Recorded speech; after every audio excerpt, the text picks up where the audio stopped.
Walker, President of the National Space Society, and yes, Holly, that's true. Welcome to all of our members, all of you who have been attending this week's Space Development Conference, the 10th International Space Development Conference, and welcome to our honored guests this evening. Let me begin the awards banquet this evening by inviting.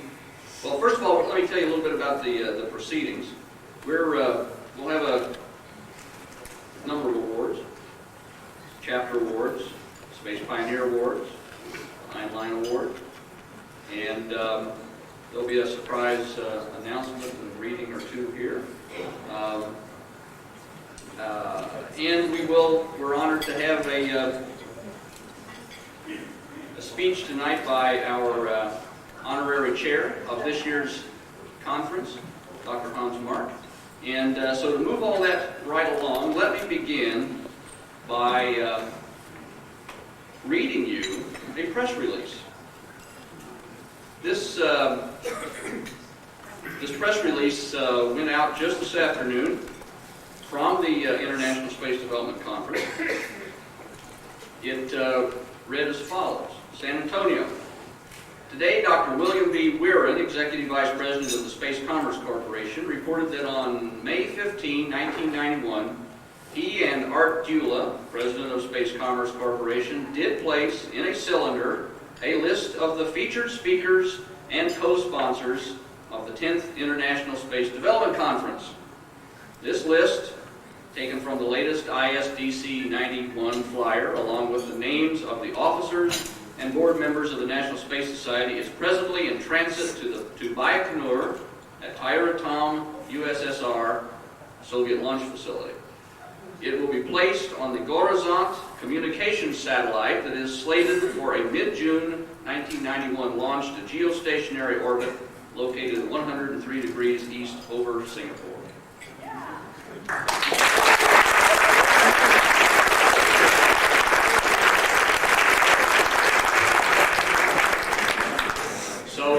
So some of you will have made it higher than virtually everybody else very shortly. I now want to ask Jim Bennett to come up. Jim has an announcement to make. Let me introduce Jim as he's on his way. Jim is, and I know many of you know him, co-founder and corporate vice president of the American Rocket Company, and he is a trustee of the Koopman, George Koopman Memorial Fund. Jim? I'm up here primarily to give a brief report on the Koopman Fund because many of you were at Anaheim last year where we announced the formation of the George Koopman Memorial Fund and got generous donations from many of you.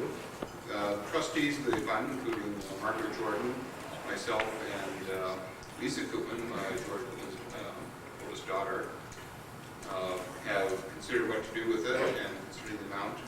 We have decided to sponsor a George Koopman Memorial Space Development Prize Competition. This will be a student prize competition for the best discussion, proposal, or proposed project, and the projects will be judged according to the following criteria. One, the idea must contribute directly to enabling the development of free human settlements in space in a time frame significant to people alive today. Two, the prize is intended for bold and audacious but feasible ideas. Ideas which, although feasible, would not be likely to gain support from established sources shall be favored for the prize. In particular, ideas which would fail to gain support because they conflicted with established interests shall be supported. C, the idea must be realizable without massive or ongoing government subsidies. Contribution to the project in the form of purchase by governments of goods or services needed for their own activities should not be considered a subsidy, provided such purchases do not form a majority of the expected support for the project. As those of you who knew George and his work can conclude, what we tried to do was to come up with criteria for the prize that came as close as possible to the sorts of projects which George always personally supported, including from the start the support of an organization called the L5 Society. And this we felt was the best way to continue after his death the spirit of the work that he began. The formal call for papers and submissions will be published. We're hoping to have it in the October edition of Ad Astra, and otherwise send it around to educational establishments by October 1st. And the award will be, deadlines for submission will be on February 1st, 1992. Hope to have the notification board on Monday, 1992, and the presentation of the first annual Koopman Prize will occur at the ISDC in Washington, D.C. next Memorial Day weekend. So, further details of the amount of the prize, we're still reviewing the finances, but it'll be a minimum of a $500 check, and we might be able to have it be more than that. So, look forward to anyone who's a student or knows students who would like to respond to this. Be on the lookout for it, and like I say, the fall papers will be published by October. Thank you.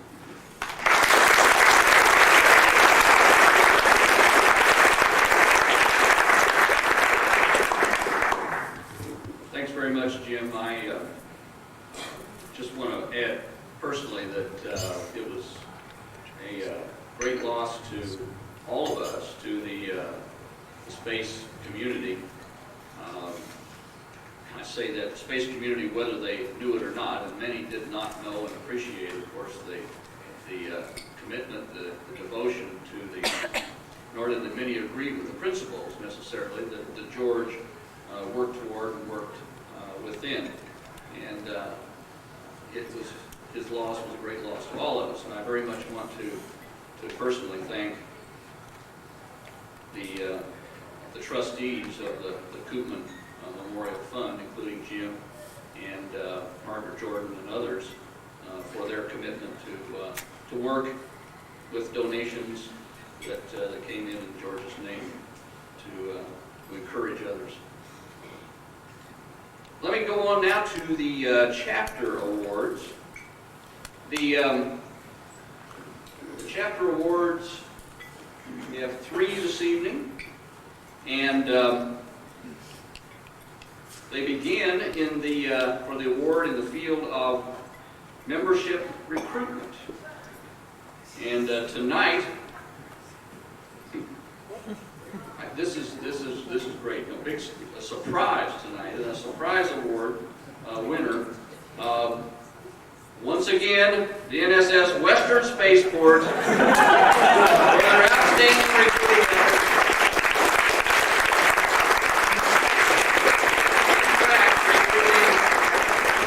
164 members this past year. Captain James Spellman.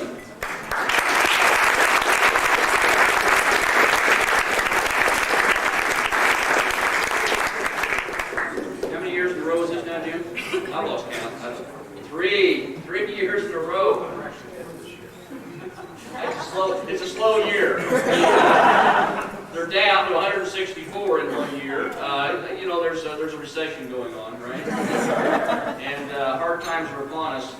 They're so hard, in fact, that we're relying upon somebody else out there. I'm getting tired of shaking this guy's hand up here.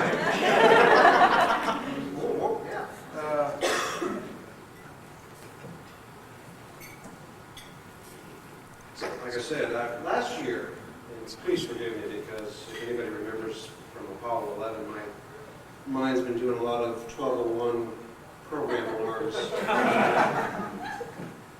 A year ago, I told Charlie I can't guarantee a three-peat, and obviously I was wrong on that.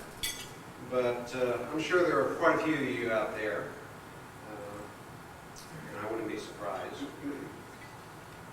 who would probably be getting tired of seeing this happening. And actually, I'm getting a little tired of seeing this happening too. I took up Larry Ahern's challenge back in, I think it was 1988. Where's Larry? Okay, correct? Okay.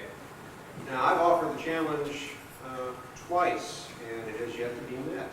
And I'm a little disturbed in a certain respect when I find that there's 71 chapters out there, half of the organization, that didn't bring in a single new member. dismayed with that myself personally. Now, I remember reading recently in Space Lines, and if MD Wilson's around, thank you for the chapter newsletter exchange. I think that's a good program that needs to be continued for other chapters that have newsletters that they exchange with each other. But I remember reading an article about maybe having a motto for the National Space Society, which I believe is Ad Astra or Aspera Nostra, which means to the stars through our own efforts. I endorse that, but not at the expense of where it's going to be just words and not deeds. If we can't be able to bring in more people into this organization. I said before that I'm sure a lot of you are getting tired of seeing me up here each year. I'm willing to go into a forced retirement in order to allow some other organizations to get the award on a regular basis. We'll still bring in members. We intend to do that. And I'll try and bring the numbers back up to about 200 each year. But, you know, I'd like to see some other folks up here to get the opportunity. So some of those chapters that are out there who've been striving and not getting it, now's your chance. Those of you who aren't, or who are out there and aren't doing it, let's get your act together here and get working on this. If we're going to be able to do this through our own efforts, we have to start setting the example. That's it.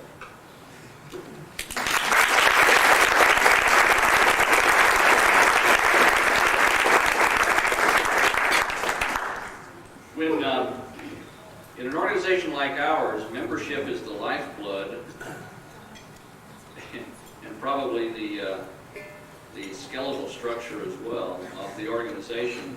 What Jim says is absolutely true, of course. We all, as individuals, and certainly the chapters, have to work harder at bringing in new members. And come on now, people, you've got to work at it, because if you don't, if we got to give the award to Jim one more year, we're going to have to change the model of the organization to Ad Astra Per Ardua James, and nobody wants that. Let's see, the next award to the chapters is in the area of publicity. And this year, the publicity award goes to the Wichita chapter, Larry Lyons.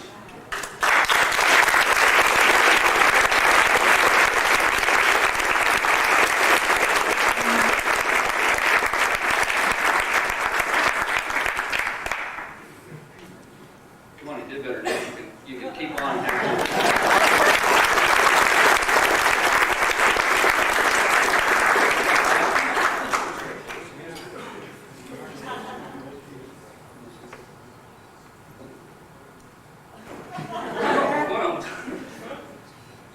I came to the National Space Society 2 years ago to Chicago, my first meeting. I didn't know anyone, and I knew I was home, and I knew the society was where I wanted to be, and I wanted to have an impact. Our program, Youth Space Education Week, was the result of trying to do something and finding an avenue to do it with. And I thank the society, and I want to see it grow some more. Thanks.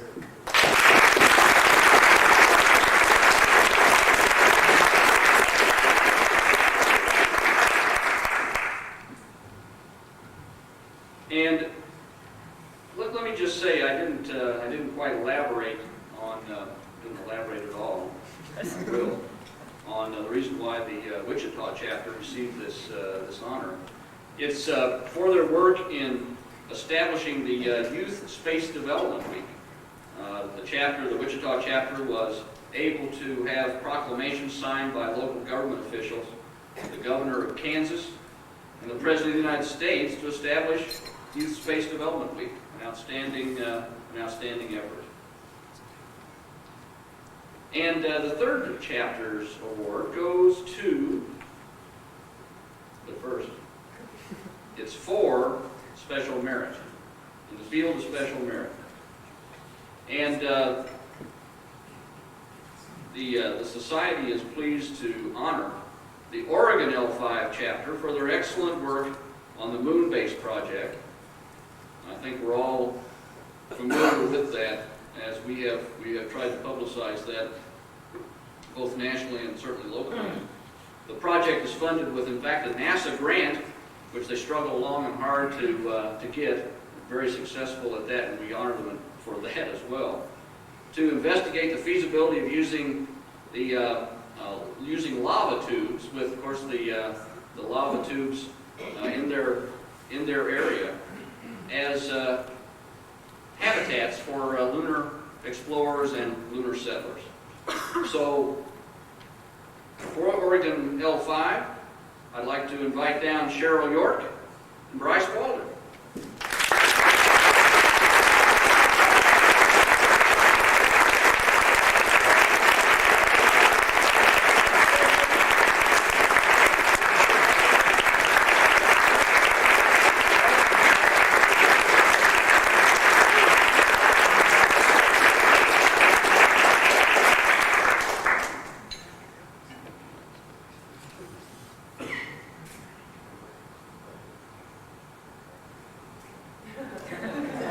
Well, on behalf of Cheryl and our other teammates, Tom Billings and Doug Heinlein, and the other members of the Oregon L5 Society, we'd like to thank you for this honor. And just urge you to keep on working out there. There's a lot of good projects to do, and even little folks can do big things down there. Thank you.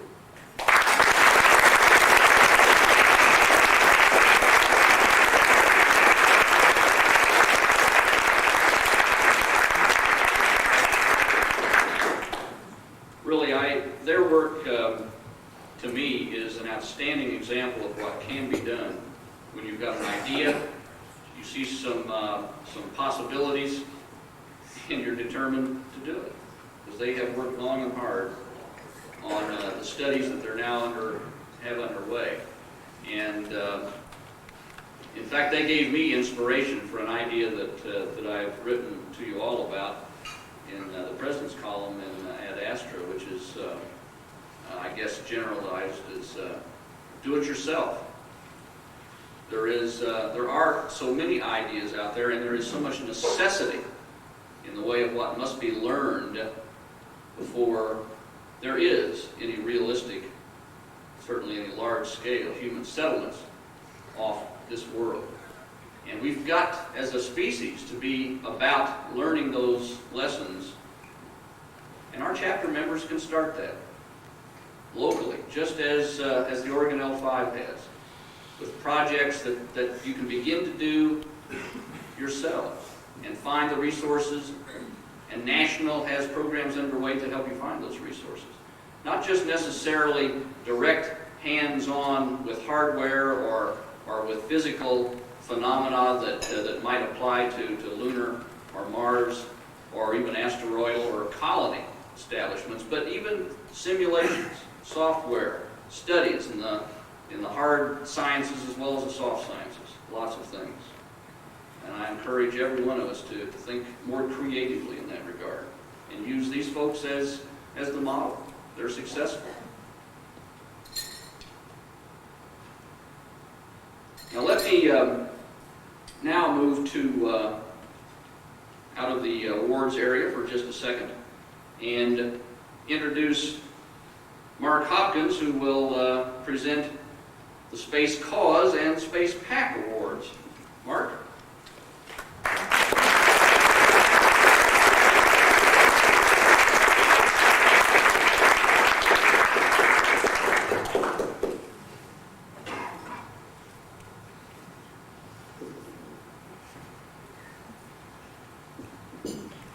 Spacepac and Spacecause Award is for outstanding achievement. Each organization gets one award a year, and it's to that activist that during the last year not previously received an award, is not on the board, is not an officer, and the board of directors votes on things. First one I want to give is the Spacepac Award. This goes to an individual who has a long history of activism, as well as a long history of being involved in congressional campaigns. He's a former governmental affairs person from Rockwell, and is a former coordinator of the political research for both Spacecause and Spacepac. And most importantly, he's the person, see, this is the Space Activist Handbook, which, about 100 pages, which incidentally you can buy down at the Spacecause booth. And one of the things, as far as the key to the Space Activist Handbook, is it has a grade for every congressman and senator in Washington based on their voting records. And this is a non-trivial calculation that involves a lot of work. And the person who has done this every year since 1984 and is the recipient of this year's award is Don Bale.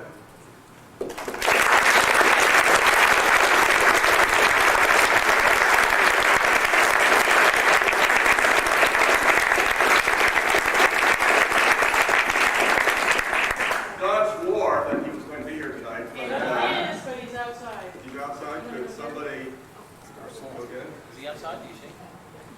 Because I didn't want to tell him he was going to get the award. All that soon.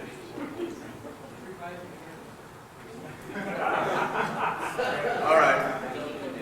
We will see to it that Don Bale gets the award, and I was talking to him about his commitment. The next award is the Spacecause Award for Outstanding Service, and it's chosen on the same basis, namely the activist who's not on the board, who hasn't received the award before, who's not an officer, and is voted on by the board. This year, it goes to a computer analyst who is an NSS regional board member, a former president of OASIS, this is our largest chapter, Spacepac's coordinator for Southern California, this year's chairman of the NSS Election Committee.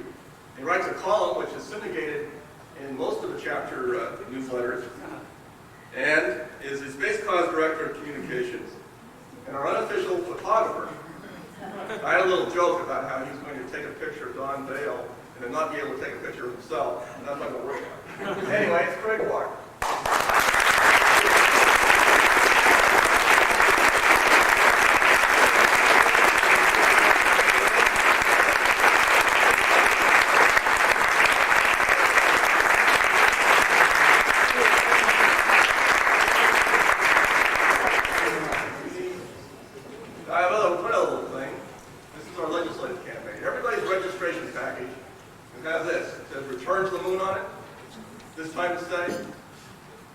If you don't have a registration package, you can go down and pick up an extra one at the Spacecause table while you're buying the Spacepac handbook.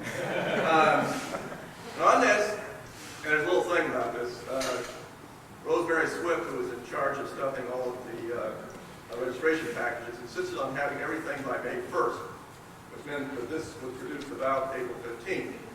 At that time, it looked like the thing we wanted to push at this conference was the Space Exploration Initiative. And I still think you should write to the congressmen and senators about the Space Exploration Initiative on this. Since then, on the Ides of May, May 15th, Traxler did his little trick, and the space station was 0. So, besides doing this, the top priority is to write to all of your senators and your congressmen in favor of the space station. Now, it has addresses and phone numbers down here, which are applicable to any member of Congress and any senator. So you can use these same ones that are on here now for your own congressman and senator. Except for a minor glitch, there's no zip code for the senator. Doesn't matter, just write it to Washington, D.C. and it'll get there. Now, one comment on why you should push the space station. I mean, there's a lot of discussion about this. There's a lot of technical arguments about, hey, the space station is the best space station, etc. I'm not going to get into any of that. Just want to make one sort of point. The guy from Kansas is Bob Traxler. Now, what has Bob Traxler done to us? Last year, he zeroed SEI. This year, he zeroed the space station. Not to take the money from the space station and put it in, say, SEI, which is forgivable, but to put it into social programs.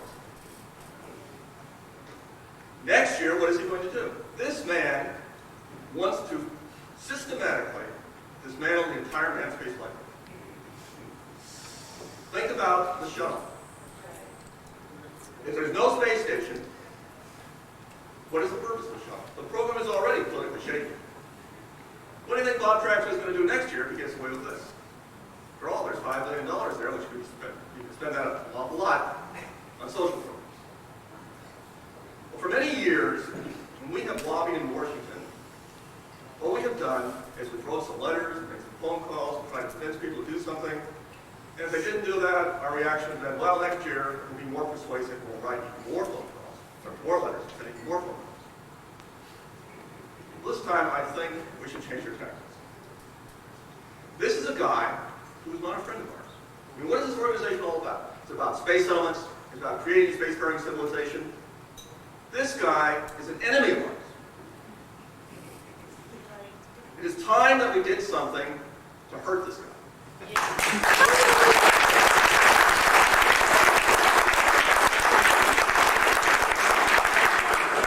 Now, how do you hurt a politician? The way you hurt a politician is to defeat him. Unfortunately, this guy comes from one of these congressional districts which has been gerrymandered into a political fortress. There's no way we can defeat him there. However, there's one thing that he does care about, which maybe we can affect, and that is his power in Congress. The way that we can defeat him is to defeat him on the space station issue. As it stands now, things in Washington have not been moving quite the way Traxler thought they would. He's in a little bit of trouble, at least compared to what he thought he would. It's about a 50-50 chance, according to politicians, of pulling this off and beating him on the space station issue. Furthermore, Traxler made a little mistake. Last year, he basically went to NASA and said, look, we'll restructure the space station program along these various ways, cut the budget substantially, go along these other restrictions. I'll fund it then. Well, NASA did that. NASA did it to the letter. But now Traxler is saying, well, too bad, I'm not going to fund it. But there's something in Congress, which Glenn Wilson is always telling me, which is very important, and that's called trust. You make a deal, even if it's just a handshake, you keep it. Because if you ever get a reputation of not keeping your deals, then nobody's going to have much to do with it. And your power in Congress, which is dependent on getting other people to help you out and keep votes, goes down too. What we need to do when we write our letters and make our phone calls is to tell the other members of Congress that this is the kind of guy that Bob Traxler is. Then we can defeat him. We can also defeat him in a way which is really going to hurt. And frankly, that's exactly what I want to do. I think there's a lot of people out there that want to do the same thing. That is to really, really hurt this guy.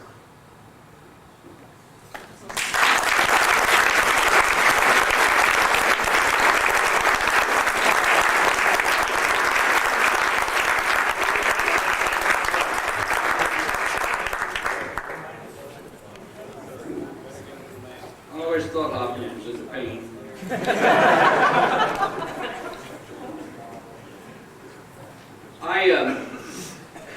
I next want to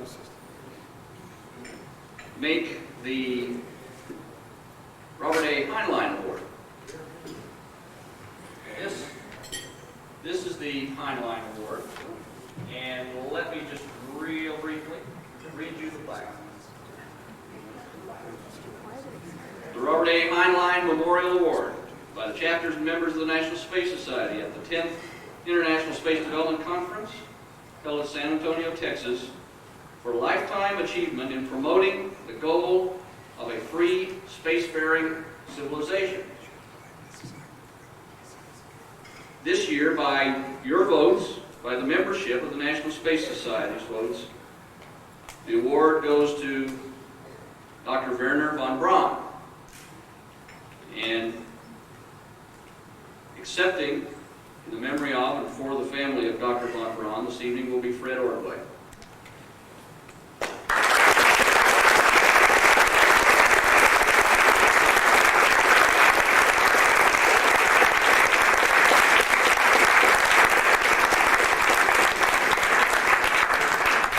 Let me just say, Fred is a long-time associate of Dr. von Braun. He's a member of the NSS board and a board member of the von Braun Fund. I know why they chose me to answer. They want me to carry it back.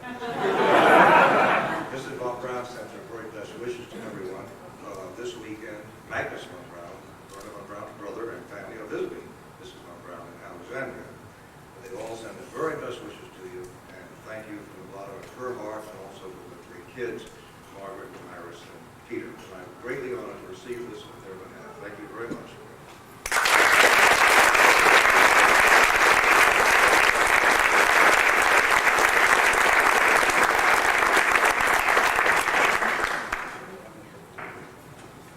Thank you very much, Fred. Let me now ask, before we make the presentation of the Space Pioneer Awards, let me ask Margaret Jordan to come forward for just a moment, who will talk to you a little bit about the background and the current status of the awards.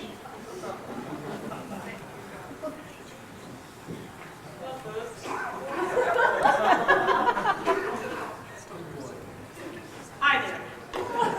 Each year we give the Space Pioneer Awards. This is a prestigious award, and many of you are familiar with it. We had an original sculpture done. We have it cast at the foundry each year. It resembles a small moon globe, quite attractive. In case you haven't noticed, there aren't any here. Unfortunately, they're being held captive by the United Parcel Service until Tuesday. So, while we do very seriously honor the 3 individuals chosen this evening, we unfortunately have no moon globes. Now, we could have gone like this, but this is just a little bit naked, I think. And so, we did select a suitable substitute.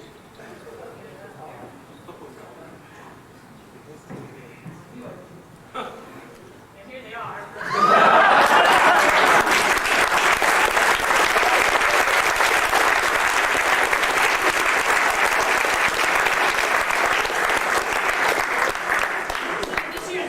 Not only get the moon globes, but they can keep these lovely little reminders of this evening. And hopefully this won't happen again. Thank you.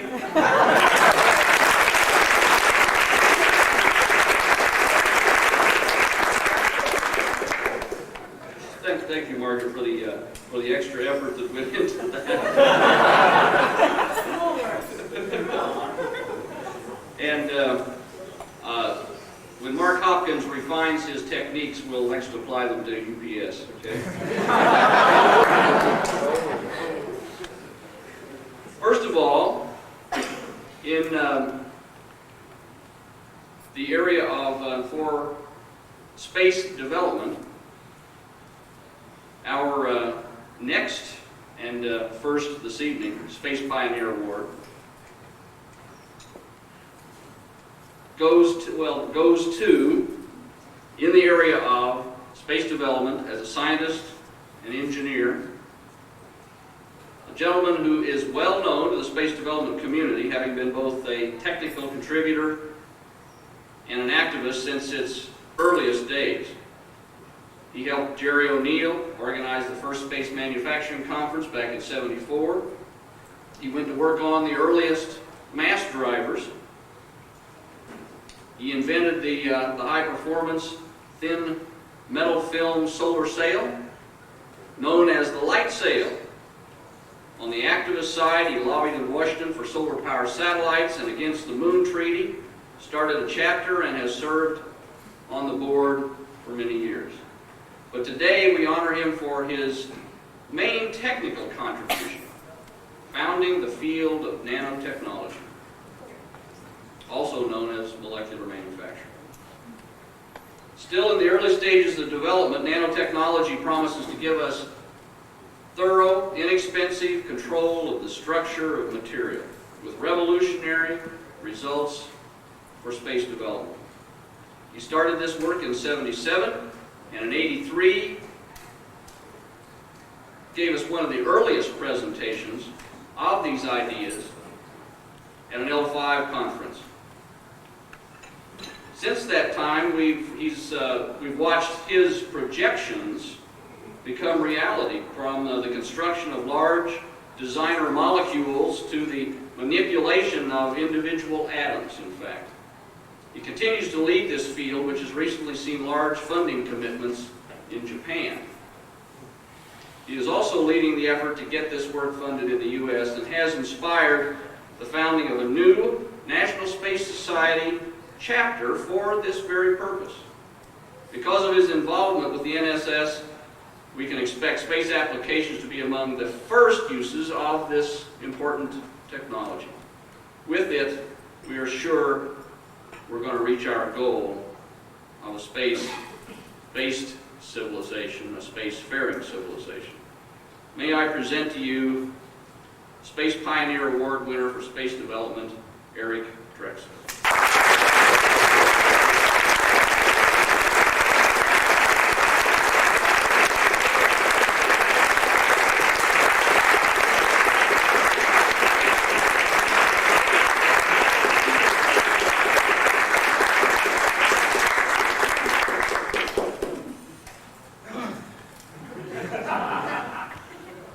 We've come a long way. We have a long way to go. But it really looks as though we're going to get there. This is a good team to be on. Thank you.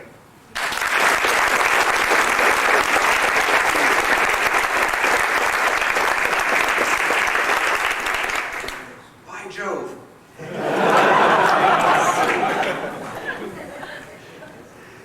I-O-I-O-O.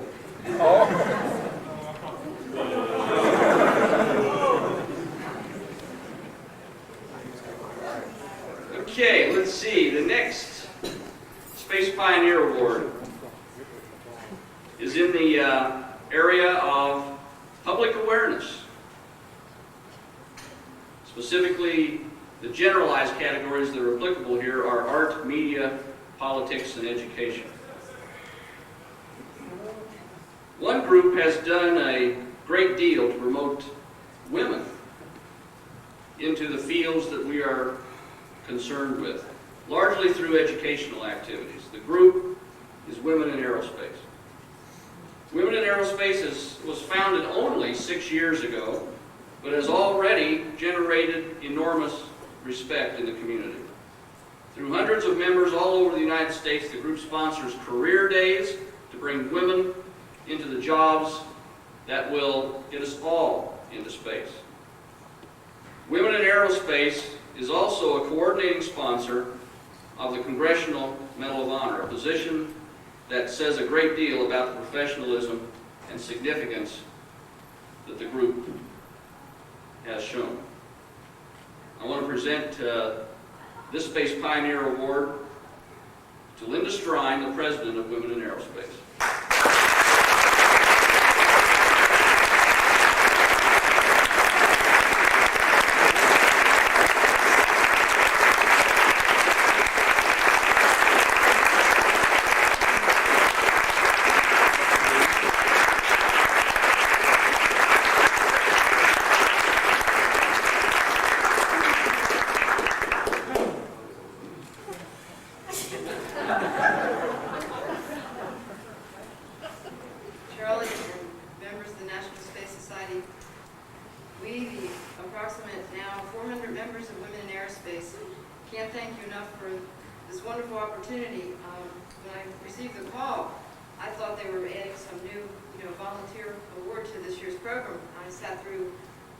This nice award ceremony last year in Anaheim and noticed Orbital Sciences and CIT receiving an award, and they said, no, it's the Pioneer of the Year award. Well, I was excited that night, and I'm excited tonight, and I'm sure glad they gave me advance notice, because it was just, it's been wonderful to co-sponsor events with your group and get to know a lot of you, but it's been heartwarming to go throughout the country and see all this renewed interest with women, and we also have men in our group too. In fact, some were involved in the program, some I see right out in the audience tonight. And you always wonder what kind of impact you're making, if you're making one. And I guess by the honor you've bestowed on Women in Aerospace tonight, apparently we are trying to do something, and we are making an impact. And the ironic thing is we feel we're just getting started. We have lots of things that you haven't even heard about tonight, but just, well, now that you know about us, you'll be reading more about us. And I have to say, and give some other kudos to some people that are my board members and officers that are with me tonight. I'm sure you're familiar with Susan Flowers, who's down front. She's our VP for programs. And certainly not a new household name is Lauri who's on our board. And thanks to all the WIA members, Margaret Jordan, and David Brandt, and Stu Nossett, I don't know if he's still here. There's a lot of you out there, and without you, we wouldn't have such a good group. So again, thank you very much. And this is great, Margaret. It's much easier to carry home this way.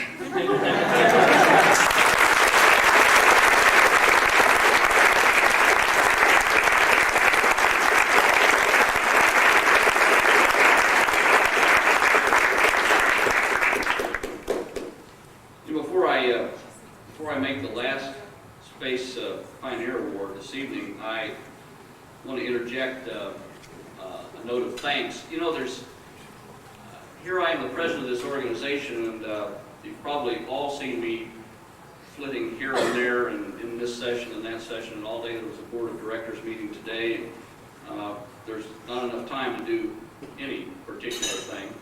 So we have to rely on staff to do the important tasks. And without that assistance, the jobs just wouldn't get done, and the words wouldn't get written. I'm not even giving you quite all of my original words. My spirit is here, so I give them to you. But I want to give special thanks to one of our contributors, our staff contributors in this regard. And it's highly appropriate in this case because Royce Dolby of the Ad Astra staff, the editor-in-chief of Ad Astra, is a feminist from way back. I mean, this man truly believes in the future of women in aerospace, of women in space. And to show you that, I just want to read you a few words that he sent me as a special contribution to the spirit of women in aerospace. Royce says that as he looks around this conference, and I'm reading now, I have to say that I'm pleased to see dozens of pretty faces. I'm glad you feel that way, Royce. I just wish that it were always this good in the aerospace field. Hopefully one day, half the people at any space gathering, whether engineers, scientists, or activists, will be women. I absolutely agree. In fact, it should be more than that.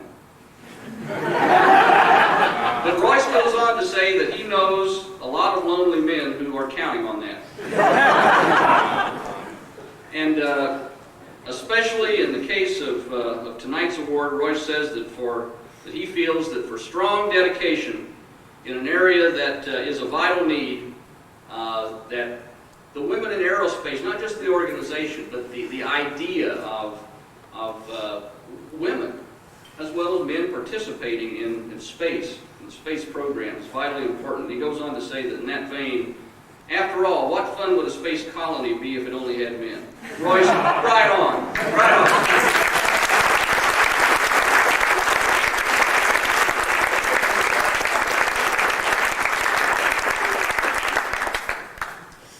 The final Space Pioneer Award is for the Activist of the Year. Tonight, we honor a man who left the lofty and madcap world of the nation's capital for the pastoral life in rural Tennessee. He's a professor of law at the University of Tennessee and currently serves the National Space Society as its chairman of the Legislative Committee. He's been active in this position for several years and has proven invaluable in his assistance within that committee prior to chairing it. He has brought to the Legislative Committee both legal and space policy experience that has enabled us to make more effectively our policies and the promotion of space legislation. For instance, the recently passed Patents in Space Act. In fact, he single-handedly activated for passage this act in the 11th hour of action last year. And now, we are pleased and proud to present to Glenn Reynolds for his personal and professional contributions as a space activist, the Space Pioneer Award.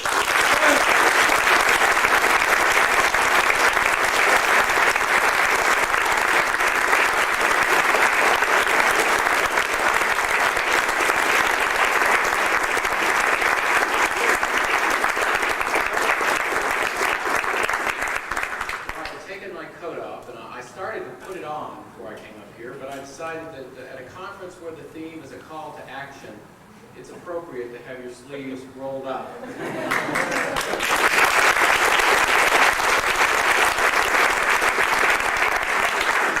I hope you'll join me next year and years to come as we work to make our dreams a reality. Thank you.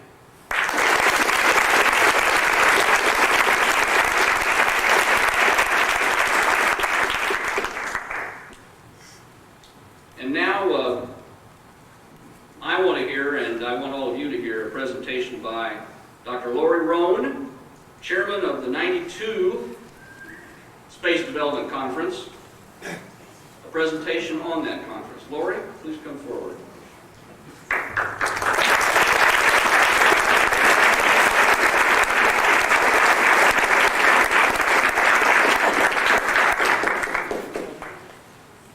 Bodyguard.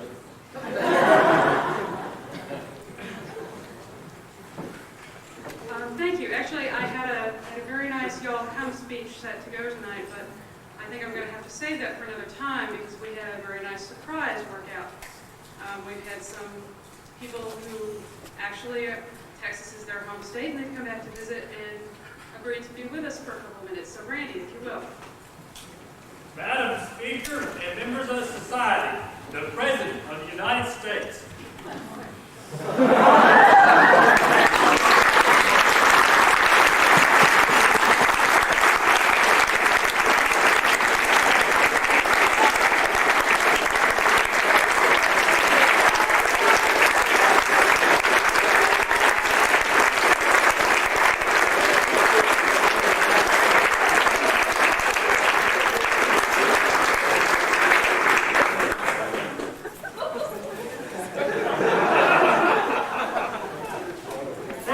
Thank you very much. It's a pleasure to be here in San Antonio, Barbara and I, and Dan and the kids. Dan, and well, he is a kid, Barbara. I mean, you know what I mean. We wish to extend our best wishes to the National Space Society and on its 10th International Space Development Conference, and to the San Antonio Space Society for its hosting this conference. A job very well done.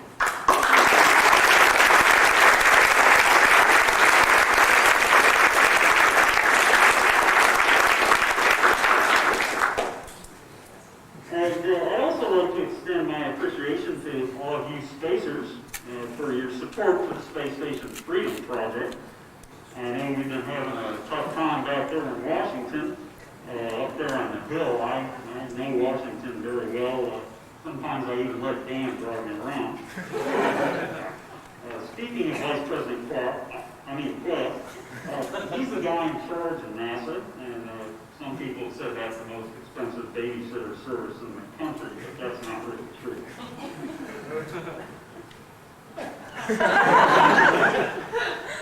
Well, really, I'm thinking of putting him in charge of NASA, therefore I could choose Jim Baker as my Vice President. Tough job, San Antonio. Texans are usually kinder to me.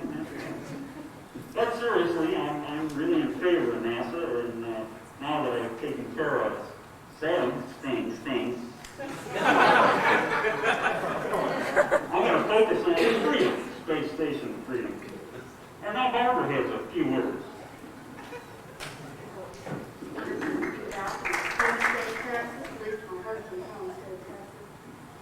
President and I want to extend a very special invitation to each and one of you, especially those of you from our home state of Texas, each and every one of you from the home state of Plymouth, Maine, each and every one of you from our home state of Camp David, Maryland, and to the rest of you, please come, each and every one of you, and please bring your families. Oh, important.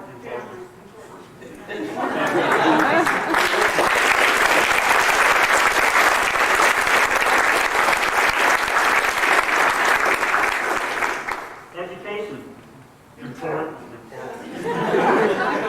Environment, Very important. Education. Space, important. Very important.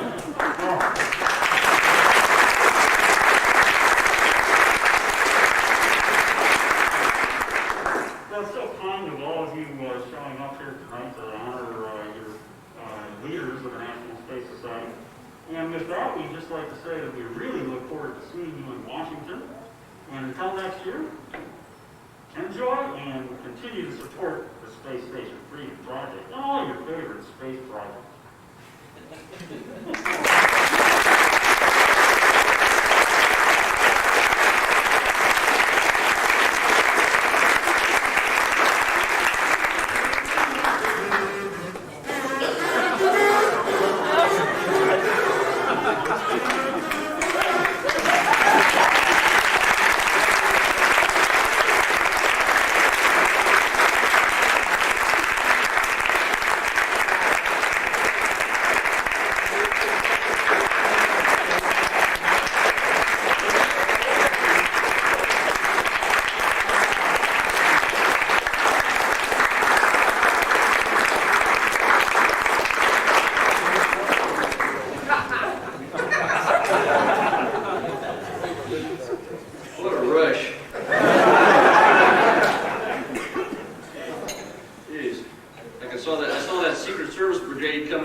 Lauri, and I could see my life flash in front of me. The President's own kazoo band, can you believe it?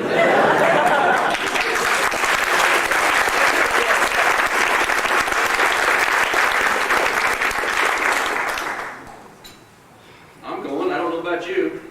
An invitation like this.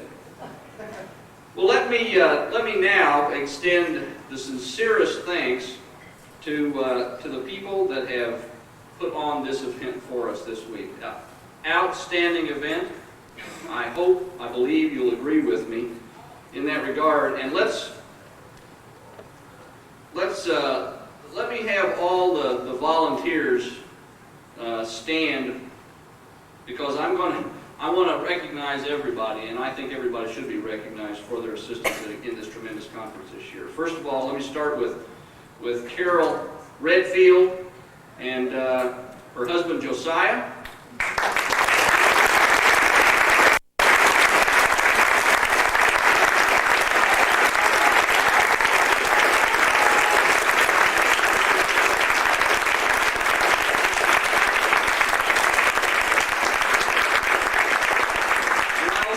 Stay standing, please. And everybody else, as I call your name, for you deserve the recognition. Please let these folks who really believe it give it to you. Bob Blackledge, who led the programs. Who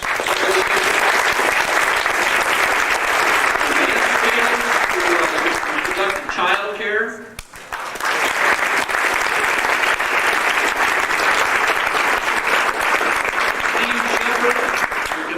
Who shepherded publicity this year.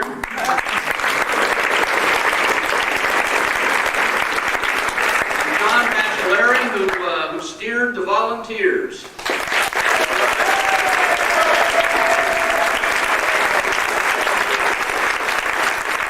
In addition, let me run down this list. Bill Dearmore, B. Marino, Carol Shearer, Rosemary Smith, Steve Allen, Lisa Patterson, Judy McMillan, Steve Sider, Ann Shepke, Deborah Sandridge, Bill Bogan, Darla Bean, Judith Ward, Claire Stevens, Judy Branson, Peter Lang. Hey, I don't get tickets.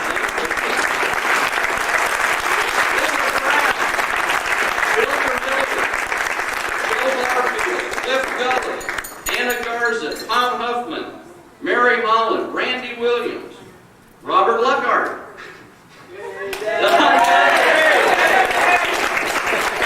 Wayne White, Carol Johnson, Al Heinlein, Ron Jones, Brent Sherwood, Will Reynolds, Charles Schilling, Melchor Antiano, and special thanks to Florence Nelson.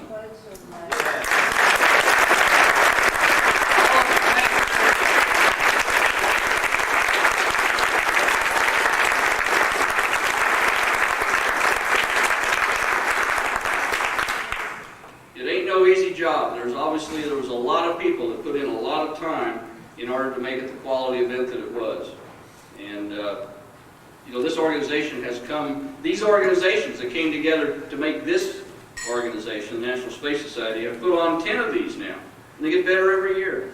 There's only one way to do that, and that's practice, practice, practice. But you got to pass the lessons on. And we're now able to do that. We've got volunteers who do good work and are able to tell others in the future how to do that same good work. Carol, let me ask you to come forward now. We're just about ready to really hear the good part of the program. And I want Carol to introduce our speaker for the evening. It's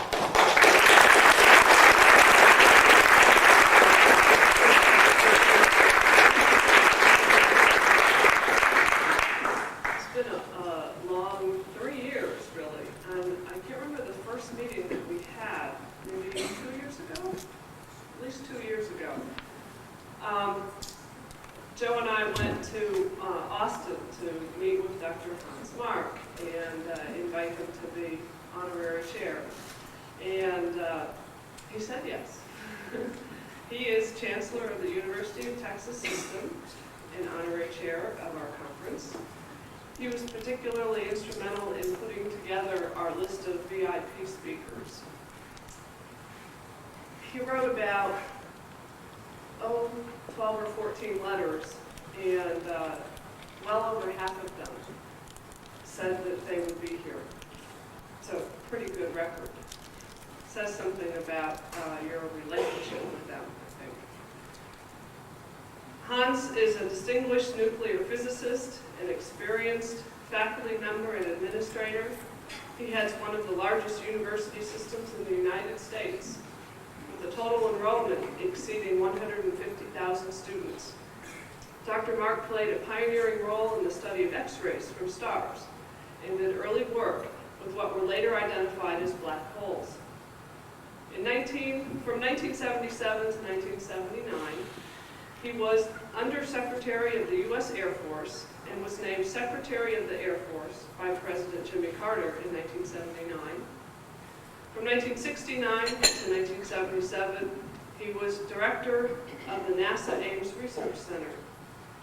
Before joining the UT system, he was Deputy Administrator of NASA, appointed to that post in 1981 by President Ronald Reagan.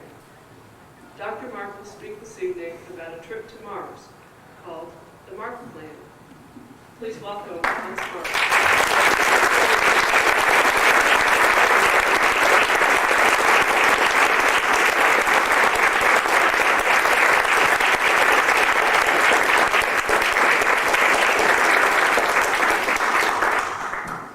Thank you very much, Carol. I'm not sure I want to call that the Mark Plan. I'll get into that shortly. I wish you hadn't mentioned the fact that I was appointed to one job by, what was his name, the guy with all the teeth, President and another one by President Reagan. The net result of that, Carol, is that absolutely no one trusts me. I also need to tell you that before the President came in, I had a little conversation with him downstairs. He wanted to know whether I'd be interested in replacing Dan Quayle on the ticket. And I said, don't be silly. The Constitution doesn't allow two people from the same state to run on the same ticket. So I'm absolved of that, in case anybody was afraid. I'm sorry I missed John Denver yesterday. I need to tell you my John Denver story. I have a problem with all pop singers. At my age, I remember, who's old enough here to remember Nelson Eddy and Bing Crosby.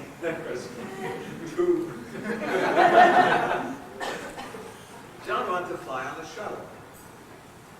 And he used to write me letters when I was sitting in Washington. I was deputy administrator. I can help the program. I'm well known, and I will sing about it, and I will write about it. I just was viscerally opposed to having anyone who didn't understand this business fly. And it is a dangerous business. And finally, he sent me a letter, and he said, I've gone through a calculation, and I have determined that if I were a piece of cargo, then it would cost the government about $560,000 to fly me, and I'm enclosing a check for $560,000, which should pay the price of the ticket. Well, I went to our staff meeting in the morning, and Jim Biggs was the administrator. And we talked about this. What do we do about this? And here's the check. So Peg said, "Let me see it." So he took it and looked at it. And then I said, "Well, what should I do?" I asked him, "Should I send it back?" He says, "No, what we'll do is sell it." You see, Denver's autograph probably should bring $1,000 or more on the market, and that way we get $1,000, which we can always use. And Denver never gets his check cashed because anybody who spends $1,000 for the autograph is clearly not going to cash the check. Something like that.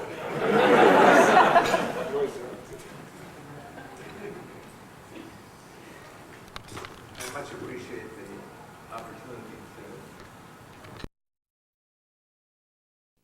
Brendan McConnell, Lisa Bell, Wally Fowler. Okay. I mentioned the names, but anyway, Harlan Smith was here, I know this too. He's on the paper. Harlan's gone too. All right. Let me tell you what we did. I have some slides, but I don't think this room is really right for it. I have to turn out the lights. And let me go away from the slides. That's okay. I'll try to paint the picture in words. On the 20th anniversary of the Apollo landing, President Bush made a speech where he said we need to continue the program we've started. We need to make the shuttle safe and get the space station. And then he said we need to go back to the moon, this time to stay. And then for an entirely new adventure, we need to make a trip to Mars. To send people to our nearest neighbor, the solar system. I remember at the event, the President then turned to Vice President Quayle and said, well, get the Space Council on this thing. And Quayle turned to Truly and said, Dick, do me a report. And that was really all arranged on that day.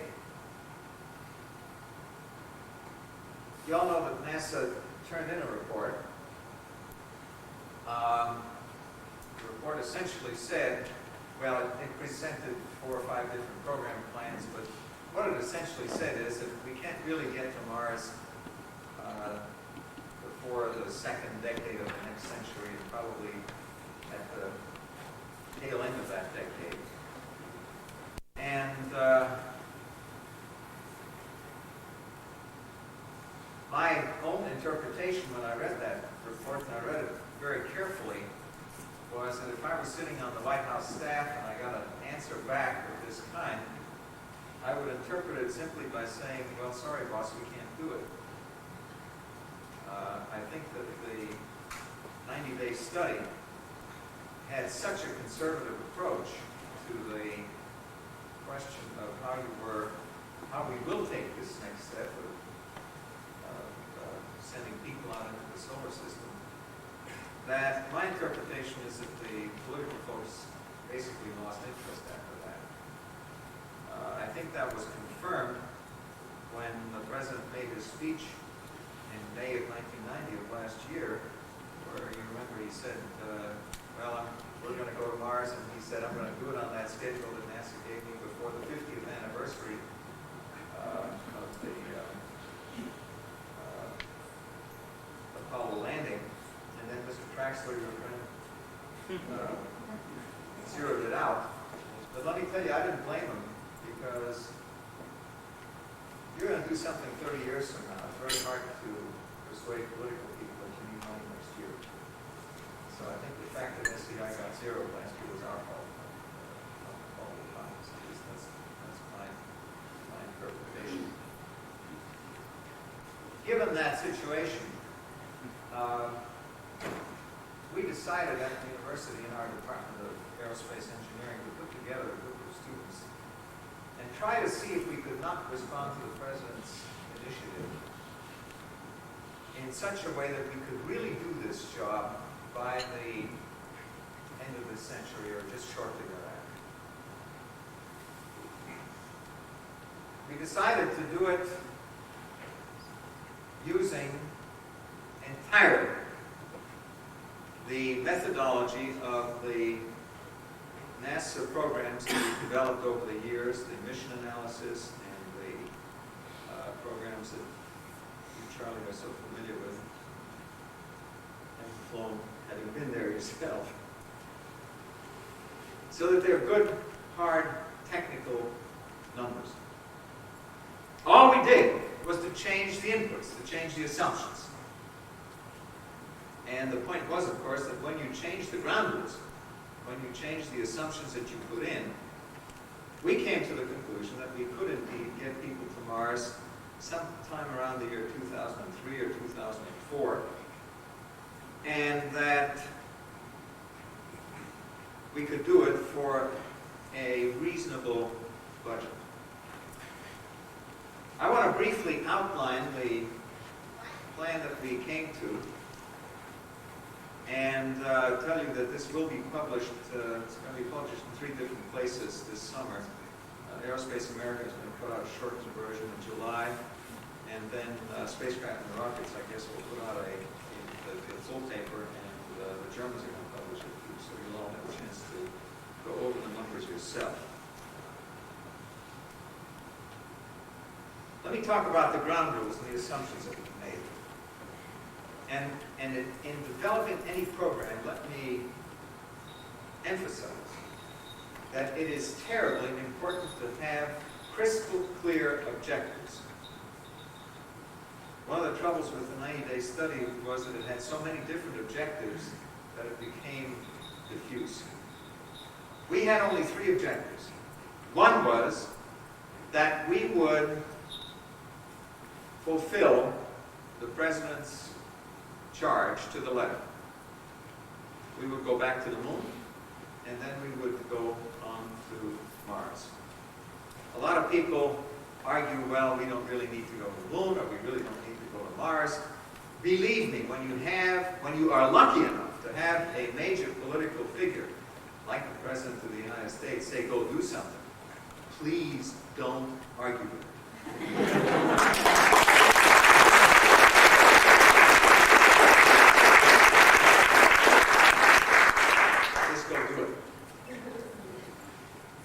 Second, we structured, the second point was that we worked hard to find compelling reasons for going to the moon and for going to Mars.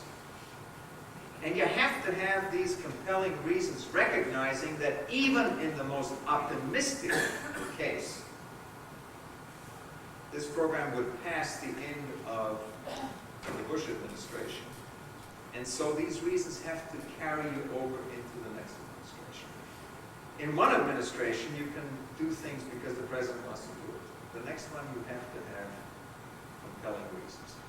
I'm going to talk about these. And third, we structured a program that every year has substantial and real milestones to maintain public interest. You remember in the Apollo program, we did something called Gemini. Well, Gemini was a very important program in itself because we learned how to do EVA, we learned how to do docking, we learned how to maneuver spacecraft relative to each other in space. A lot of important technology was done. But most important was we flew every few months. And so there were people up there doing things, there were headlines, there was excitement. And we structured the program to do the same thing. One of the really big problems with the 90-day study program is it doesn't happen for the first 10 years. And you just can't do business that way.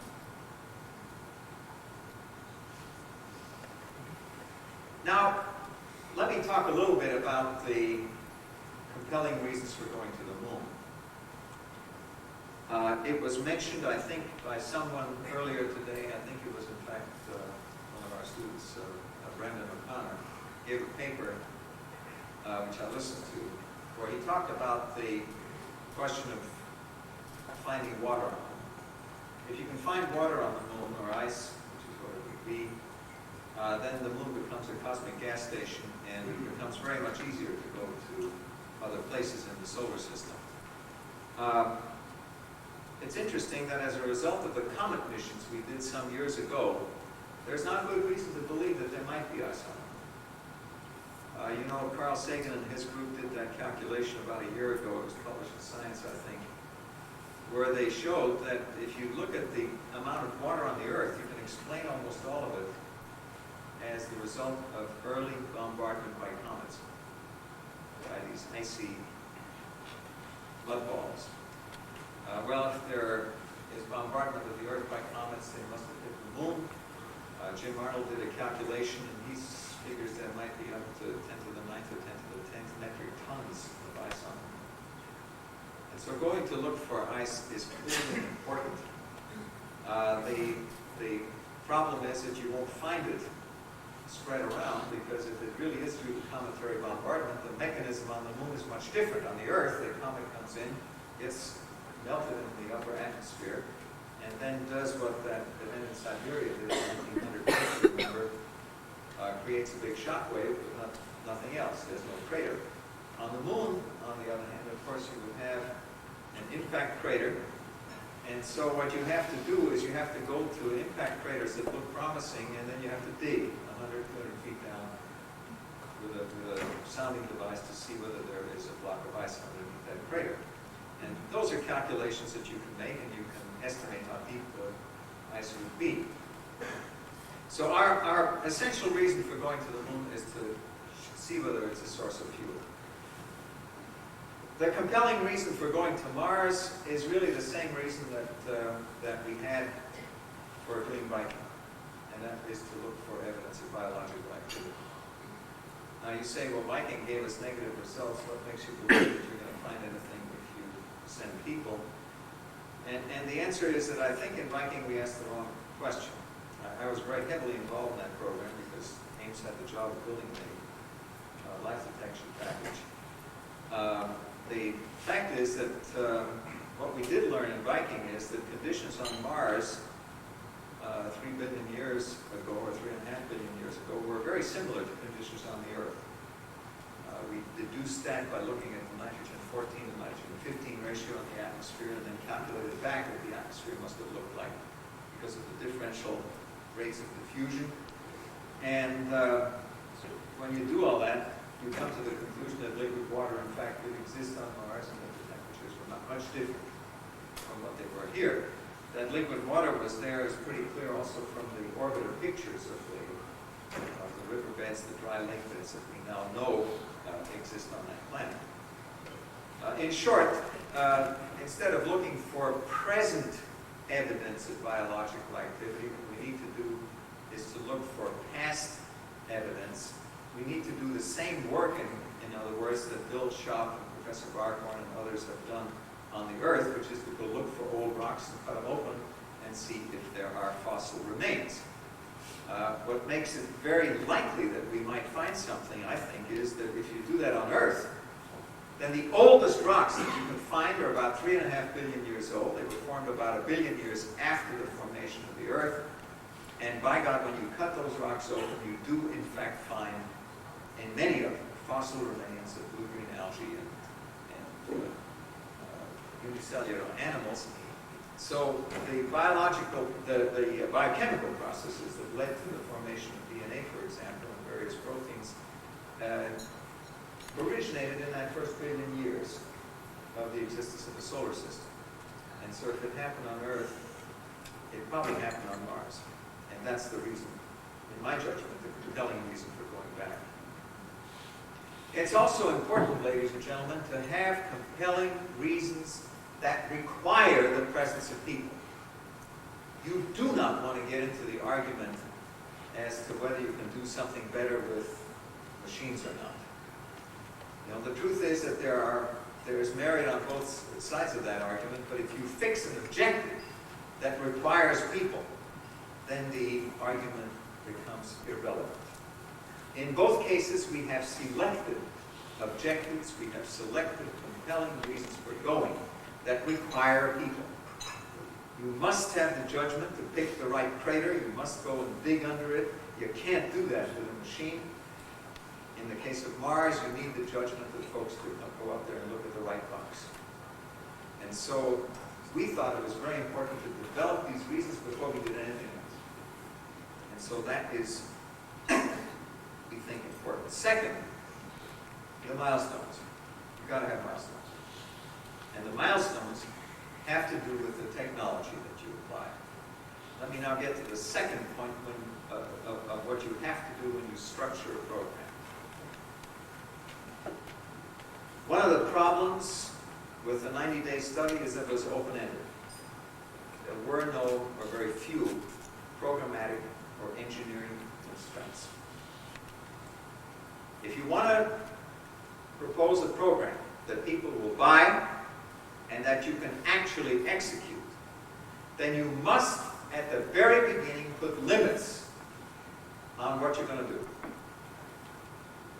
And we put some very, very specific limits on this program. Some of you probably won't like those limits, but I'm going to tell you what they are. And I think unless such limits are put on, you can forget doing anything.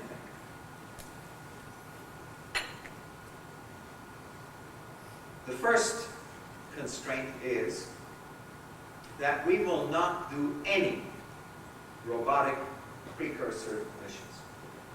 We know enough about the moon from Apollo, and we know enough about Mars from Viking to do the SEI without any further robotic missions, without any robotic missions that are not already in the program.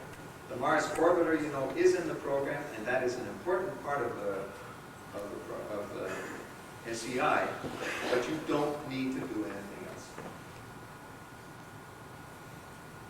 That's not to say that we shouldn't do robotic missions, but you shouldn't charge them off against SEI. You ought to do them for other good and sufficient reasons. The 90-day study, that plan has more than $15 billion worth of robotic missions, and I looked very carefully at what their proposals were, and none of them really are relevant to executing the President's charge, which is to go back to the moon and to go to Mars. Second, the 90-day study calls for the development of new launch vehicles. We do not need new launch vehicles to do the space exploration initiative. Now, that's heresy, I know. Everybody says we need new launch vehicles, we need heavy lift launch vehicles. Not so. If you carefully read the 90-day study, the only reason they give for a new launch vehicle is to minimize on-orbit operations. And yet NASA will fly shuttle missions where they beautifully demonstrate how you can do on-orbit operations.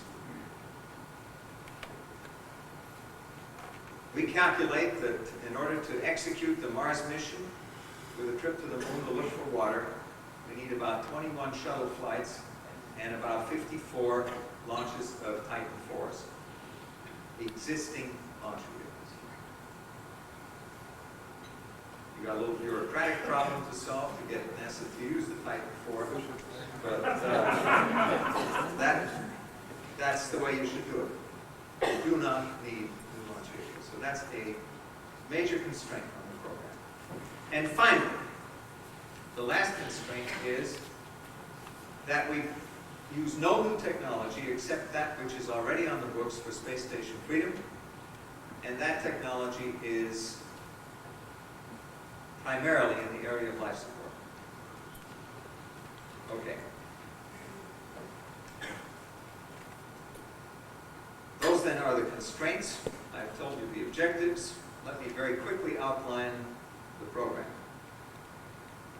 Probably the single unique feature of the plan that we have proposed is to take a leaf out of the book of Royal Amundsen and Robert Falcon Scott, the early Robert Peary, the early polar explorers, and to do this mission the way they did their dash to the pole.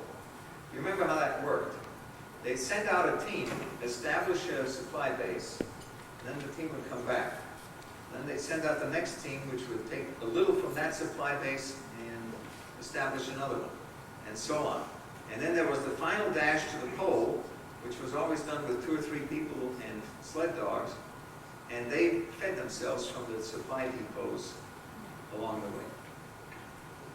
The essential feature of our plan is that most of the weight that we carry both to the moon and to Mars is carried by unmanned spacecraft that go to the moon and to Mars using ion propulsion. Now people will say, gee, ion propulsion isn't a tested technology. Well, those of you who are old enough in this room will remember that it is in fact a tested technology. We flew the CERT experiment in 1975. It was in orbit, we made it work, we maneuvered it, and there is no reason in my judgment why we can't apply that technology now. The reason why we can do this job with so few launch vehicles is that ion propulsion is very, very efficient when it comes to carrying heavy weights from Earth orbit to wherever you're going, provided that you have enough time. It takes 3.5 years or 4 years for the ion rocket to make it to Mars, and our plan calls for sending 2 packages to Mars, a couple hundred thousand kilograms each. 2 packages, and they get there before people get there. So they become the supply packages that people use. In the case of the moon, it takes a month or 2 to get there, but again, it is very important to offload the spacecraft that actually carry the people. Because in the case of the spacecraft that carry the people, you want to get them there as quickly as possible. You do not want to fly them, if you can help it, on the usual minimum energy trajectories, because you want to minimize exposure to 0G, and you want to minimize exposure to radiation. And so the way we've structured this program is to start out with a series of ion rocket launches that carry cargo, and they are, of course, also your milestones. The first ion rocket, for example, that goes to Mars with a heavy payload leaves long before Mr. Bush leaves office in 1996, it leaves sometime in 1995. If you don't give the political folks a program with a time horizon that's within their political lifetimes, you can forget it. And that's one of the things we've done. We have structured it that way. We also have the launch of people back to the moon before 1996. And I'm always asked when I give this lecture, how can you possibly suggest that? How can you possibly get people back to the moon in 4 or 5 years? Well, I was around when we did it in 8 years, and we didn't know how to do it when we started. And don't tell me we can't do it in 4 years now. That's just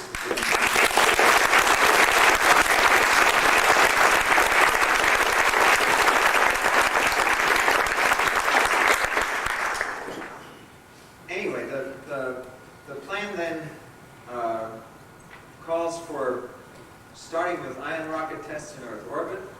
That you do very quickly. In a year or 2, you just take laboratory equipment and fly it and see how it works.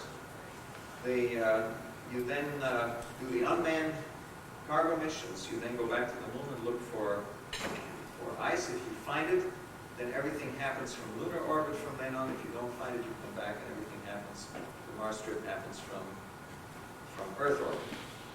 There are some differences between those two programs, but they're not worth going into detail about now. The first time you send people is in the year 2003. But by that time that you have your basis established, and 2003 happens to be a junction year, it's a good time to go. Minimize the energy necessary. And the people will be away for about 13 months. And again, you use these very high energy trajectories, and that gives you 1 month on the planet. It takes about 5 months to get there, 1 month there, and then 7 months to come back. Total cost. We estimate that this whole thing with 21 shuttle launches and 54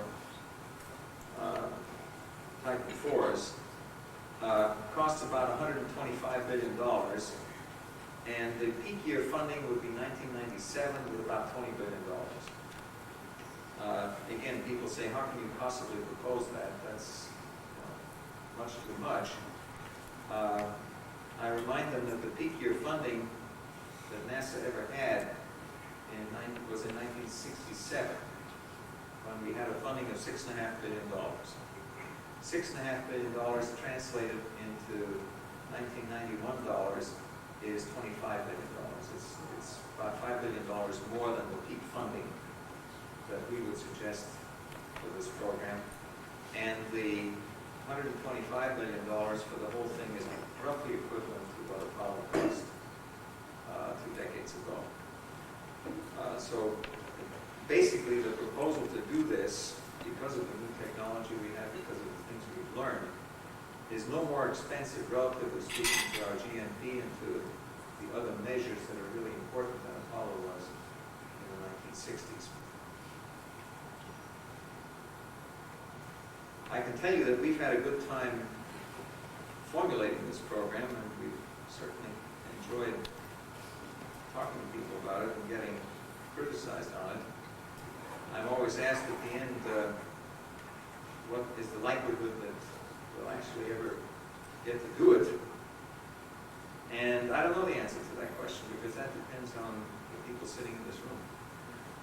I think that the situation today is that the president basically held out a challenge which wasn't accepted, which wasn't taken up by the space community. And the question is whether we can persuade him to make it again. Because I think that my own judgment is that the political system right now is not willing to take a second shot at this. So I hope I'm wrong, but I sure would like to have your own opinions on that and give me some guidance on what to do next with respect to trying to promote solar system exploration. We have a technical program. We do not have any political support, nor do we have very much interest from NASA or from any of the other people who play this game. I much appreciate the opportunity that you've given me tonight to talk about this. Mr. Chairman, do we have time for some questions? Or Yes, we do. okay. Proceed. Yes, sir. Mark, did you look at Russian cooperation for the heavy? We did. The question is, did we look at Russian cooperation? The obvious point, there's a heavy lift launch vehicle. It's called Energia. And the obvious point is, should we try to incorporate that in the program? It would be advantageous. The problem is that Energia doesn't work. And since we had a time deadline, we didn't want to put in something that didn't work. But I think we would certainly, I think that's a good suggestion. Yes, sir. Dr. Martin, last year at this conference, the closing ceremony, we heard a speech by Dr. Zuberman in Fort Marietta, and he proposed a scheme for Mars and Red to get to Mars in roughly the same time frame that this plan did. And I'm not an engineer, so I can't weigh the merits. But the point is, we're going to mean, the Martin thing is also a practical thing to do. What can we do? Because we have two plans that have the same objectives but are different. How can we, the NSS, help push these plans and get the right one fit? Well, look, remember the ground rule that I gave you, my first ground rule. And that is that we structured a program that did exactly what the president said. The Martin people did not. And that's why we ruled that out altogether. Look, again, if you're lucky enough to have a politician tell you what to do, please do it. Don't argue with them. Don't argue whether you ought to go directly to Mars or this or that. I mean, I will concede that there are a lot smarter things to do than what the president said. But if you get into that argument, then you never get out of it. And that's why I think proposing other things is basically a mistake. Yes?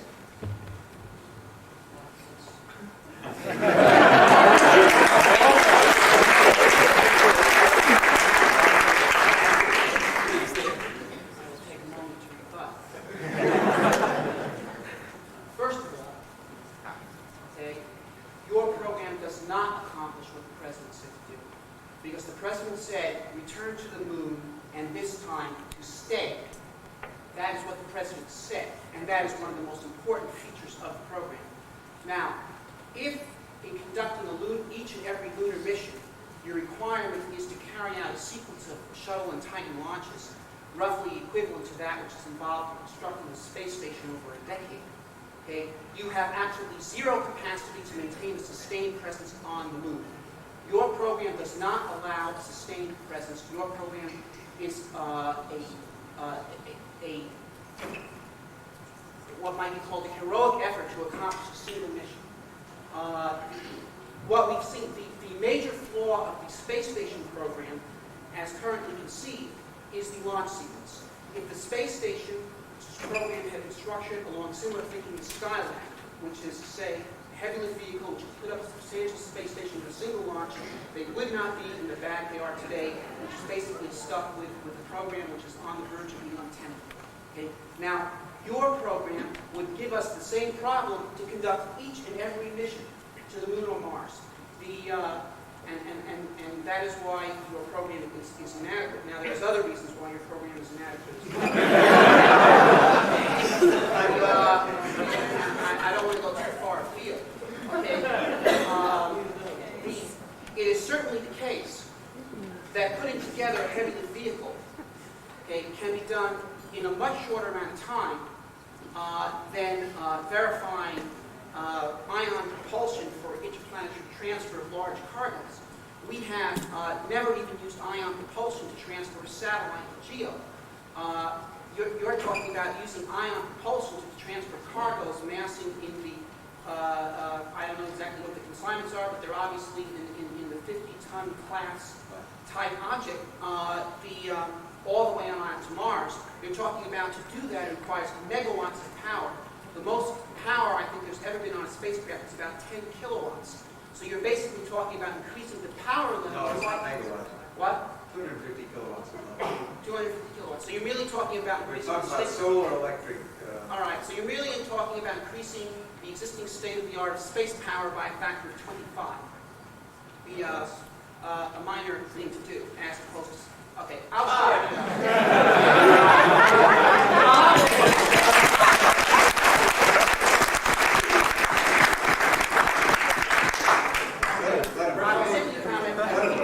President's objectives and more, and yours do not even meet the president's objectives. Thank you.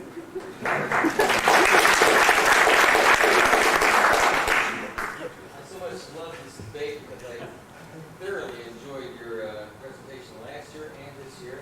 In this program, I mean, your suggestion is also up to me. I have to take a little bit of effort thinking with why do we have to just go with what the president says?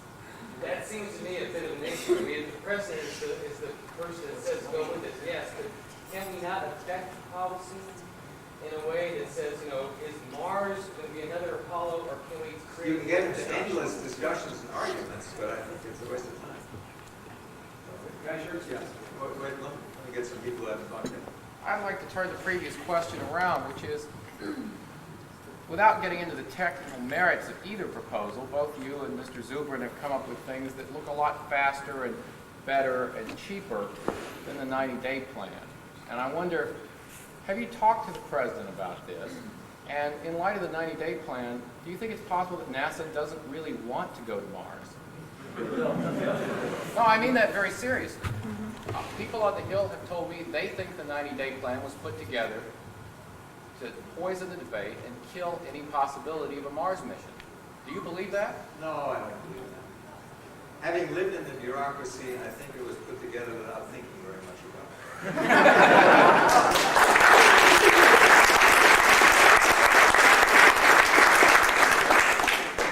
Well, I just came up with a plan with my table mates here tonight. And this will make everybody happy. Now, help me out with this. Everyone has to help with this now, okay? We have several thousand warheads sitting on top of SS-9s, SS-20s, ICBMs of various kinds, Minuteman IIs. How much payload capacity do we have there that we could lift up out of those silos, get rid of the nuclear warheads, put it all on those missiles, and send them to Mars next year? That's our I went through that calculation when I was in the Pentagon. As a matter of fact, it turns out that the payload capacity is not very high. Those are small rockets even compared to things like a Titan IV. And you know, what we did, well, what came out of that speculation was the conversion of the Titan IIs, the ones that we had sitting in the silos, to You had 54 of those. Huh? You had 54 of those. Yeah, but the capacity isn't a hell of Do you have any explanation as to why support for the space program seems to have shifted from bipartisan to partisan in the last decade? I don't think it has. Why do you say so? It just seems that when I look at congressional votes, it's always one party that's pushing human exploration of space, human space development, and the other party that's always... Well, yeah, look, you got to remember that the space initiatives always come from the administration. Okay, and that means if the administration happens to be Republican, the opposition comes from the Democrats and vice versa. And since we've had 20 years of pretty much continuous Republican presidencies, I don't think it's partisan. I think it's an artifact of that, the outcome of elections. I could be wrong. That's a speculation. Yes, sir. Oh, just one thing. You're right, because I came out of Goddard to NASA headquarters just on the day of the shot. Because I was a loose cannon on the deck. I was picked up by Admiral Heinlein and one of my old friends from flying, and we were told to do a 20-year plan in 20 days. Because the day Kennedy was shot, LBJ called over and said, what is your 20-year plan for NASA? Well, NASA's never done a 20-year plan before. And we did it. And at the end of it, we looked at it, we had GDP growth, a straight, even load, slight, 10% growth, and then, sky blue limit, GDP growth, and a flat. He looked at the whole plan. LBJ did not see anything to get himself to help him personally. And he cut NASA back by 10%. And if you look at the whole funding in relationship to expansion or inflation, NASA has been slowly going downhill in relationship to inflation and 10%. You've got to give the president something that he can get votes with or get another LBJ Center.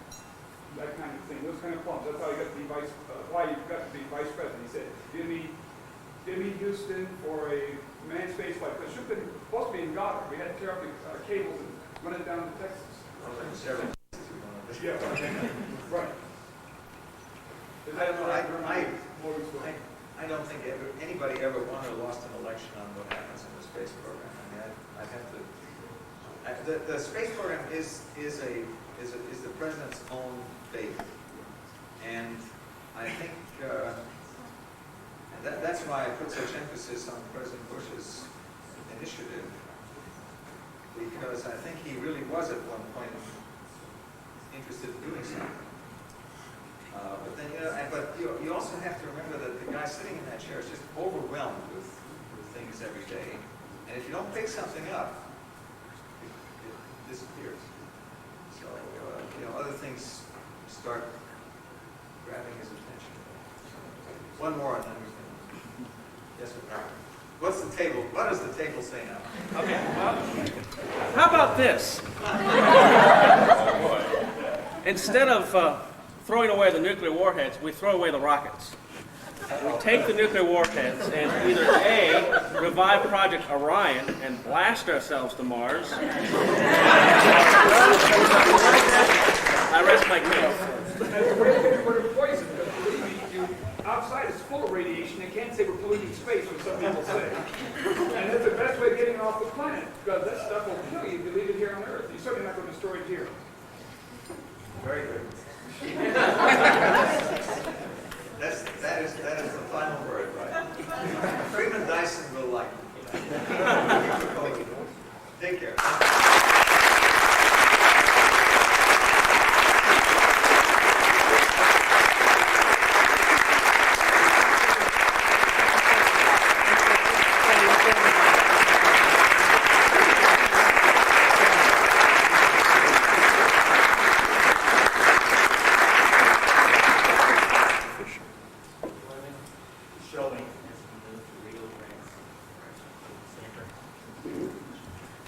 Dr. Mark, thank you very much for a very stimulating conversation and the debate among all of us that it has started really continued, because these discussions over options have not only gone on this conference, but of course have preceded it, and Dr. Mark had a specific reference to perhaps this the current focused era of debate beginning with the NASA 90-day study, immediately, just very shortly begun after the President's July 20th, 1989 speech. And let me add my inflation brings it up to 10 cents worth. In that, really, I think what we have around us today is a situation where our enemies have played to our weakness. Our weakness is to get down to the engineering details, the technical details of how to do it. And we can be at each other's throat until hell freezes over, and we're not going to move off of this one world and out of this gravity well as a function of that. And the grounders who would like to keep us here and work toward a utopia that they believe in, squandering the fixed resources that this one world has while we debate the details. What we have clearly got to do is to build a political constituency such that a president, as Dr. Mark says, can deliver the message, set the direction, and it will be done. And it happens. The decisions are made. We don't have that today. Absolutely clear. That is perfectly clear to all of us. And because of that, we wallow in the details. While the grounders who would keep us here cheer us on. That's what we've got to work against. The political nature of the world that we now live in. We've got to renew the momentum by renewing the public interest and the public commitment in frontier, in adventure, and in the results that come from that. The infinite rewards that come from the struggle into the unknown. That's what we have to rekindle in people. And from that, all that we imagine will spring. And the sooner the better. So get active, get more active. Speaking of activism, I think as many of you know, tonight, while we have been at the awards banquet, a television production Plymouth has been on the air. Many of us have, to some degree or another, been involved over the past year and a half in the development, even the production of this pilot episode. It was to be a pilot episode for a series that was based in a lunar settlement sometime after the beginning of the next century. Well, it's at this point in time not going to be a series, but ABC has finally aired the 2-hour production. Well, while we haven't seen it with commercial breaks, we can now go see it without commercial breaks, because through the efforts of Carol and Josiah and the organizers of the conference, we have from Lee Zlothoff, who's the executive producer and the originator and the director of the Plymouth movie, without commercial, a commercial-free hour and a half, about an hour and a half, the full movie, ready to show you, or momentarily ready to show you, just across the hotel in the Rio Grande Center. Well, you'll get over, you'll find it. Just follow the crowd. In Rio Grande, it has been a change for those of you that may have been aware that it was downstairs at the bar. Too small. It's not the fact that we don't want you near a bar. Come on. We can keep this crowd away from the bar, but there wasn't enough room. So now we have accommodations that will suit us across Rio Grande. There'll be a break just long enough for everybody to go in that direction. Let's go to the moon and see what a human struggle to survive in a new frontier might actually be like. Thank you all very much for